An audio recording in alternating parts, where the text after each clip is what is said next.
vaya percibiendo todo.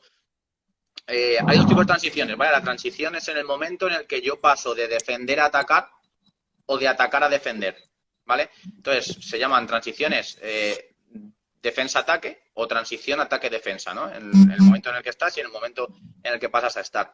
Entonces, ¿te parece? Hablamos un poquito de la transición ataque-defensa, que es el momento en el que tú estás atacando y te quitan la pelota, ¿no? Estás atacando y pasas a defender.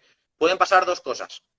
Que tu equipo esté ordenado, es decir, que defensivamente tú pides el balón, haces un pressing con los jugadores más cercanos a ese robo y el resto del equipo da tiempo a replegar y a organizarse, o te puede pasar que tú pierdes el balón y tu equipo no está replegado, ¿vale? Es un equipo que te pilla con los centros abiertos. Entonces, esa transición suele acabar o con falta táctica o con un robo o con un tackle, ¿no? Entonces, tú las transiciones ataque-defensas, ¿cómo las trabajáis en el Rayo Majadahonda?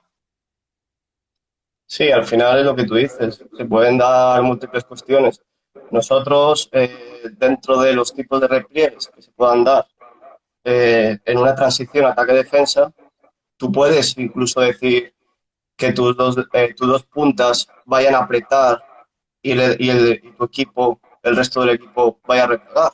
Uh -huh. Tú puedes decir que vayan a presión total, al pressing total, al 1-1. Tú puedes decir que vayan al receptor más cercano y los demás vuelvan atrás. Uh -huh. Nosotros, como lo interpretamos, sí que hacemos mucho hincapié, nuestros jugadores lo saben, en el cambio de rol. Así es como lo denominamos. Se puede decir de múltiples formas. El cambio de rol al final tiene que ser que aunque tú tengas el balón, aunque tú creas que vayas a dominar y que vayas a hacer una acción ofensiva, que tus jugadores cercanos también puedan pensar que puede haber una pérdida y para ello el equipo tiene que estar equilibrado, tiene que haber unos ajustes. Entonces eso sí que lo trabajamos, te diría que tras estructurados y tras juego real. Al final gran parte de nuestro trabajo es tras juego real. Intentamos mayoritariamente que no haya muchas setas, que no haya muchas condiciones que al jugador le despiste. Si al final te quieres centrar en parar esa transición, en que haya ese cambio de rol, pues igual tienes que hacer ese feedback que sea fundamentalmente en juego real, Uh -huh. situaciones similares. Al final sí que promovemos mucho ello. No sé tú cómo lo ves, cómo lo trabajáis ahí en Bobadilla, cómo lo trabajas tú desde que no te he seguido tanto. Nosotros damos muchísima importancia tanto a las transiciones como a las segundas jugadas en torno a la planificación de temporada que hacemos de los entrenamientos.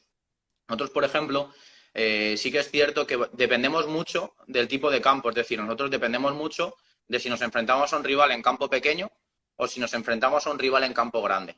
Siempre que jugamos en campo pequeño y estamos haciendo un ataque y pasamos a la transición de ataque-defensa, al cambio de rol, como bien dices tú, al ser campo pequeño, como estamos atacando, nos da tiempo a hacer un pressing durante todo el equipo sin opción de, bueno, pues presionamos con dos y replegamos el resto, ¿no? Al final lo que buscamos es que se genere un golpeo, que ellos golpeen o que intenten buscar un pase y podamos intervenir en ese pase. Entonces, siempre que estamos atacando en un campo pequeño contra un rival, bueno, de nuestra categoría, que son todos bastante parejos en juvenil autonómica, lo que buscamos es un pressing total. En el momento de pérdida de balón, hacemos presión, una presión tras pérdida brutal hasta que la jugada se acaba. Entonces, ahí lo que buscamos es que el equipo Y se si no desestructure. recuperas, si Dime. no recuperáis en ese pressing total, es cuando ya podéis volver. Si no recuperamos en ese pressing total, es decir, nosotros lo que trabajamos es decir, yo hago un pressing y no recuperamos porque al final pues un jugador tarda, no llega bien o se gira el otro jugador o el uno para uno es más habilidoso el jugador y te la hace. Entonces te ha desmontado prácticamente la presión. En el momento que a un jugador se le va un jugador contrario de la presión, el siguiente jugador hace falta. Así lo trabajamos. Y ahí es cuando ya nos replegamos, si estamos en tres cuartos o estamos en Eso repetir lo defensa. trabajáis entrenando. También la falta táctica, Sí, que eso también es importante. ¿te acuerdas de cómo se entrenaba el otro tipo de fútbol, ¿no? Que entrenábamos nosotros. Al final, ten en cuenta que para nosotros el fútbol, aparte de las acciones con balón, hay muchísimas acciones en el campo que no tienen balón, como por ejemplo, cuando hay un saque de banda dudoso, ese jugador que va a coger el balón rápido para sacar y el árbitro pues duda y te lo da a favor, esa falta, ese agarrón, pues ese otro tipo de fútbol, ¿no? Que también para mí es muy importante entrenarlo. Y nosotros, por ejemplo, ese tipo de entrenamientos con transiciones, con cambio de transición, con hacer una presión en el momento que se va ese jugador, hacemos una falta táctica, ya sea con un agarrón o con un golpe en la espinilla. Muchas veces directamente hacemos golpe en la espinillera, que al jugador, a tu jugador no le va a hacer daño, pero ya has conseguido hacer esa falta, ¿no? Ya has conseguido hacer esa falta táctica y parar el juego y rápidamente el equipo se vuelve a organizar. Como hacéis vosotros en el Rayo Majadahonda, tanto en situación real lo trabajamos como a lo mejor más analítico, 4 contra 4 o situaciones de pressing de un lado a otro, con finalización. Entonces así es como trabajamos. Escucha, yo antaño, cuando iba a ver al Atlético de Madrid, al primer equipo, que sí que iba a verle, ya sabes que yo vivo cerca del Cerro, Sí, y sí que iba a verle mucho.